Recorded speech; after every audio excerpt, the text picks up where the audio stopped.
Hello everyone! So I did it! I finished my very first ADHD Educator Challenge, and that was posting 30 days with 30 facts about ADHD. And although, as someone who finds this social media stuff very time consuming and a little bit of a learning curve, I'm pretty proud of that. But step 2 now might be something you are more interested in. So I'm going to start to address each of these every single day. Well, I'll try to do every single day. Remember that I still have a full-time job and that this is something I'm doing on my own time. So I will do my very, very best.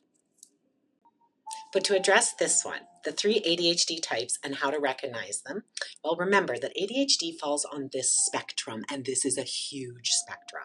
And there's 3 types that we usually use to try to determine the symptoms. Under each of these types, there are some main categories or things that you can look up.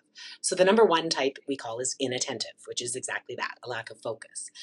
So number 2 is the impulse and hyperactivity, and it's for people that are not really showing the signs of the inattentiveness. However, other things are showing up like fidgetiness, restlessness, constantly on the move, acting without thinking of the consequences, talking excessively, interrupting others, difficulty waiting in line or in conversations or activities.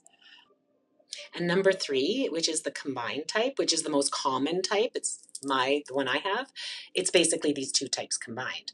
So if you experience both the inattentiveness and the hyperactivity and the impulsiveness and all of the disorganization and the distractibility and the impulse behaviors, then that's why you're basically in the combined. So what causes ADHD? The research in this area is hot right now, and they basically have figured out that it's linked to genetics, but it's also linked to trauma, especially early childhood trauma can have a huge impact on the severity of the symptoms.